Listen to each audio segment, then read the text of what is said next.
Ito yung pinapakalat nilang narrative. Girl, kailangan ko ng Bonamin. Totoo. First and foremost, scripted daw yung nangyari sa Senate. Umpisahan natin yan. Ito yung pinapakalat nila na kwento. Ito yung sinisyndicate nila na kwento, no? Kasi pagka tinype mo yan, talagang sunod-sunod yung mga, this is the narrative, kineso, ganyan-ganyan. So, ang sabi, the shooting incident at the Senate building is getting clear. Number 1, the NBI has presence at the GSIS building adjacent to the Senate premises. May minis out na sila ditong kwento. Bakit hindi nila minention na merong NBI sa Senate premises at saka doon sa GSIS? Bakit kulang ang kwento? And why they are not telling that the Senate is inside the GSIS building?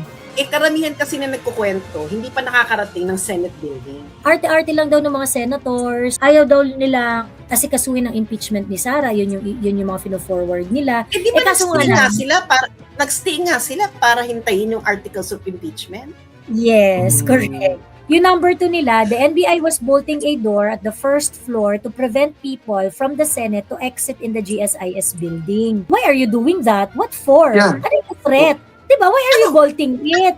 Unless you want to enter the Senate, Hindi mo siya po pwedeng i-bolt kasi against yan sa building code. Agreement. Because that is a fire exit. Mhm. Kaboba. Actually, magulo nga yan. Kasi nga, ang sinasabi nila, dito ang sinasabi, i-bolt daw. Pero, yung video, ang ginagawa nila, dinidrill nila. Dinidrill nga nila. Ngayon, bakit mo i-bolt? At bakit kailangan mo pang tumawag sa GSIS para i-bolt yung pinto mo? Naisipan niya talaga, oy NBI, kailangan po namin na mag-bolt ng Exactly. pintuan. So, Tapos, sabi nila, there were 5 or 6 NBI agents at the second floor of the GSIS building that has an access to the Senate building, but they were there to prevent anybody to exit the Senate to GSIS. They have no intention to get in the Senate to serve the ICC warrant. And why do you need to prevent people from exiting sa GSIS exit? Ito ipagtagpiin mo to. How exactly are you going to connect these two? Pumunta ka ng Senate, pero hindi ka pumunta ng Senate para i-serve ang warrant. Wala lang, nandun ka lang. At ang rason, kaya ka nandun, i-connect natin dun sa isang kwento, is to prevent people from exiting the GSIS building.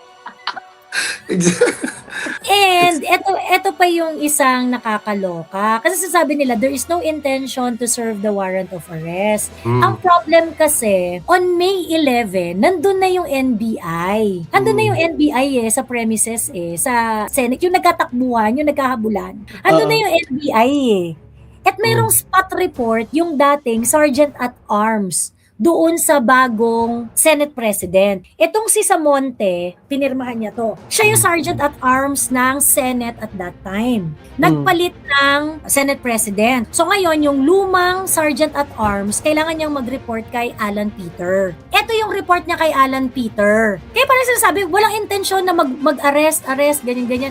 Ano to?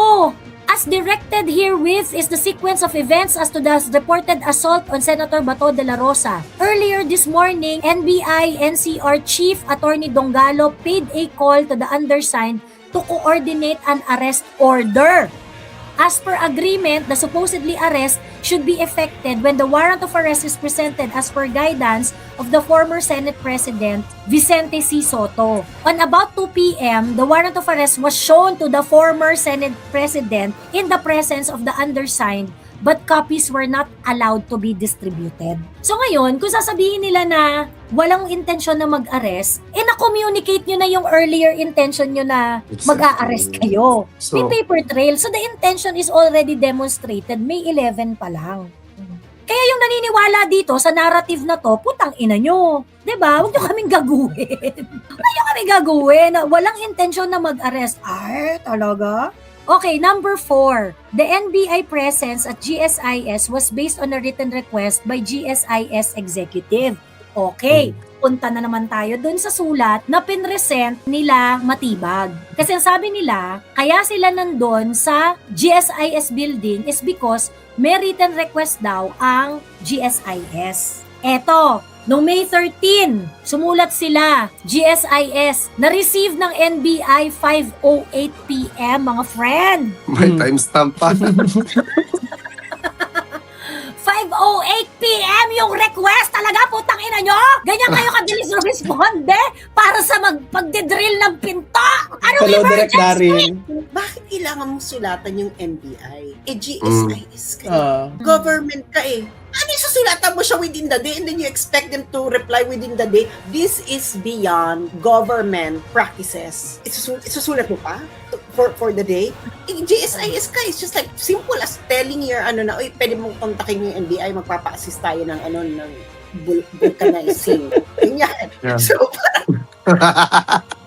as simple as that. Pero kailangan yung gumawa ng ganito para kunwari, kita mo, may request nga kami.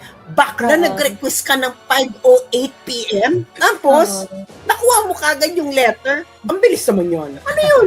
Na parang, wala nga nakalagay na urgent eh. Wala nga nakalagay na urgent. Ano yung mga nakagamitan ninyo? May mga drilling. Ano may nakanda ba kayong drilling sa NBI? Na, is it part of your inventory? Naka-indicate din kasi sa communication na sina nila sa NBI na specifically request personnel to assist in maintaining peace, order, and security in the area. So, alam na nila na meron talagang mangyayari. Itong letter na to, walang nakalagay na ito na to secure the door. Ang sinabi lang nito is to secure the area. Correct. Nag-decide na lang kayo. Walang nakalagay dito. Bigla na lang pagdating nyo, kailangan isa na natin itong pintuan kasi dito lumalabas yung mga tao. Kasi, hindi namin pinagkakatiwalaan yung mga tao sa Senate. Bakla kayo ba? Sir, gobyerno to government, hindi nyo pagkakatiwalaan? Bakla, hindi ba ako pinapanganak? Parang pareho na kayo na opisina. Pinaglololoko nyo lang yung mga sarili nyo. Una, walang nakalagay dyan sa papel na yan na nagre-request kayo na barinahin Maintenance. or kung gusto naman is to bolt, bolting, yung mga bolting ninyo, bolting the door. Bakla nasan yan yung bolting the door? Paano nangyari nang binigyan ka ng sulat ng yan? Ipaliwanag nyo sa akin ha. Ang kasalisin mo ng sulat na yan, dumating ka ng GSIS na may daladala kang barena, na may daladala kang pang-bolting ng door. Ano yun? Ano ka? Sidekick? Na putang ina, ganito ba? Ano ba yan? Ano ang NBI? Boy Scout? Laging handa? Ano yan? Meron silang Swiss night? Meron silang may pang-vulcanizing? May pang-ganyan? Para kung any moment handa sila. Alam nyo na. Nagigets ninyo, kailangan nyo naman gumawa ng storya. Kung bakit wala dyan yung tungkol sa pintuan. Gagawa na naman kayo, hindi, nung pagdating doon pa lang nila sinabi na kailangan yung pinto. Bakit sa'yo kinuha yung barena? Bumalik pa kami ng NBI para kumuha ng barena. Totoo yan. Girl, ang dami ng story. Nakakaloka to. Let's just listen to the video ha, kasi this involves yung timeline. Etong statement na to ni Bongbong, May 13 to, nung gabi na, after na ng putukan. Tapos ang sunod na tawag ko naman ay sa NBI at tinanong ko sa mga NBI at kay Director Matiban, kayo ba ay pumasok sa Senado? Sabi niya, wala kang instruction. Ang sabi sa akin, wala kang instruction, sir. Kaya ba't namin gagawin yun? Kaya masasabi ko sa ating mga kababayan, yung nakikita po ninyo na naka-uniforme sa loob sa mga sa news, ang mga naka-uniforme doon, dalawang klase, yung PNP, police, na naka-duty sa Senado. Nandun sila para bantayan ng Senado, para mag-crowd control, para mag-secure ang Senado. Yung isa pang may hawak na naka-uniforme ay yung Marines, may Marine Detachment na nandun talaga sa Senado, tiga doon sila. Ang trabaho din nila is secure ang Senado at magbigay ng yung nakikita ninyong honor. Okay, so just take note, BBM denied na inutusan niya ang NBI na pumunta sa Senate. Okay, and yung mga tao daw na nandun, na may barel, are PNP, yung uniform, at saka yung mga naka-camouflage, Marines. Yan lang ang sundalo o pulis na nasa loob, tiga doon ang nandun. Yung isa pang nakita ninyong grupo na kasibilyan at may hawak ng mga mahaba, mga usayon, yun naman sa Sergeant at Arms ng Senado. So lahat ng nakikita ninyong naka-uniforme o naka-armado ay nandun, ay tiga doon. Nandun sila talaga, doon sila nag-duty. At isa pa, ay nais kong maibida sa inyong lahat, wala pong instruction kahit na kanino na hulihin si Senator Bato. Okay. At ang nangyari, ang NBI, sinabihan ko nung lumabas yung So, dinedeny din niya, okay, that there is a plan to arrest Senator Bato. Okay. resolution ng Supreme Court, mga alas 4 rin kaninang hapon, ay sinabi ko, umalis na kayo dyan. At nag-comply naman sila. Kaya nung kausap ko si Director Matibag, sabi niya walang NBI doon, nandito lahat kami sa opisina. At wala daw NBI, nasa opisina daw sila. Okay? ayun po, ay dahil kong mapaalam na sa lahat ng ating mga kababayan, itong pangyayari na ito, ay tayo maging kalma lang po. Nakausap ko na si Senate President Alan Cayetano at nag-agree kami. We agree that the thing to do now is to tell our people all to calm down and we will get to the bottom of this. Alamin natin kung sino ang gumawa nitong gulo na ito Ito ba ay talagang nagka-enkwentro lang o ito ba ay may kasama sa mga tistab o nagsusimula ng gulo? Kailangan po natin malaman yan kaya mag-iimbestiga sabay ang Senado at saka ang PNP tungkol dito. At masasabi ko lang at para hindi po mag-aalala ang taong bayan, hindi po gobyerno ang gumawa nito. Walang pumasok na tigalabas na sundalo, na militar, na NBI sa Senado. Hindi po natin alam kung sino yun na sumubok na pumasok at saka dahil doon ay nakakutukan. Aalamin po natin. Kinukuha po natin, kinukulitan natin ngayon lahat ng ebidensya na nandiyan. Wala pong instruction kahit na kanino na pulihin si Senator Bato. At ang nangyari, ang NBI, sinabihan ko nung lumabas yung resolution ng Supreme Court, mga alas 4 ng hapon, ay sinabi, Ayan, ayun. Yung NBI, sinabihan niya, alas 4 ng hapon.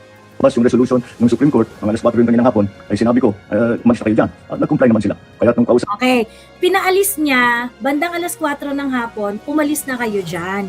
Basta umalis na daw sila alas 4 ng hapon. Pero, pinaalis mo na sila ng alas 4 ng hapon. 5:08 PM na-receive nila yung letter. So after mo sila paalisin, pumunta uli sila ng GSIS. Para mag-drill ng pinto. Para Nagigets nyo na? Alam mo itong mga storya ninyo, pwede kang gumawa ng mga ilang short films. Iba-ibang tema. Pero maraming inconsistencies sa sinabi ni Pangulong Marcos sa nangyari on the ground actually. Correct. Mukhang is misinformed talaga si misinformed talaga si BBM. At Oo. it looks like Matibag is lying to BBM. At saka, nagsabi siya na pinaalis na and then in interview, sinabi ni Matibag na we were never there, wala naman kami talaga doon. And then all of a sudden, sinabi niya, actually, wala kami sa Senate, nandoon kami sa GSIS. So, Pero meron din siyang sinasabi, yung interview niya nung gabi na yon, na nasa Sequoia siya the entire day. So, nasa Sequoia siya. Ngayon, sino Oo. tumanggap ng sulat? Ayun nga. baka ang doppelganger niya. At sino nag-approve? We are here in Sequoia Hotel. Sequoia? And dito lahat ng regional directors and officers. We're having fellowship dahil planning namin ngayon. So wala ka sa Senado? So, wala po. Wala kami. We are on stand down because that's the instruction. Sequoia Hotel, dyan lang sa may gilid ng ABS yun eh. Pero you are on stand down. Wait, Director, Yung sinabi niya, nandun siya sa Sequoia Hotel, maghapon siya nandun, pero si Bongbong, ang inaasahan niya, nandun sila sa opisina. Pero si Matibag, 3 days na daw silang nandun sa Sequoia Hotel. And, guys, 3 days sa Sequoia Hotel, May 11 nag-start yung first attempt ng arrest ha. Ayan, 11, 12, 13. Tama nga naman. On the third day, nandun pa rin siya sa hotel. Nagpa-planning. O, di ba? At saka Joey, in another interview, si Matibag mismo din contradicting the prior statement na wala ka sila sa GSIS. And then eventually, sinabi niya, ay actually nandun pala kami sa GSIS. By the way, nakaligtaan ko yung information na yan. Ha? Can you say that openly? Oo. As in, ang pagkaka-explain niya dito, wala kami doon, ganyan-ganyan. Hindi, ito, may video, oh. Ay, hindi, kanina pa yan. Hindi, kanina, sinasabi mo, wala kayo doon eh. Diba? Pagkatapos So, kanina pa yan, yung sa'yo, tang-ina mo. Ang nakakaloka dito sa narrative na pinapakalat nila, no, yung sa pagtutwist nila ng kwento, ang problema dito, they're not completing it. Like for example, the NBI has a presence at the GSIS building. Hindi nila sinabi na yung Senate is inside the GSIS building. Para The magkaroon ng assumption ng separate building sila. Yun yung gusto nilang yun yung gusto nilang yung parang ma-imagine ng mga tao na hindi pa nakarating Yes. sa dalawa pala yan, ganyan. Okay, they were separated by a wall, ano? Ganun lang yung nila. NBI was bolting a door at the first door to prevent people from, yung bolting. Kung hindi mo napanood yung no, they are not bolting it. Kasi pagka sinasabi mong they are bolting it, nilalak nila di ba? Dinidrill nila yung pinto. Of all the time and days in a week.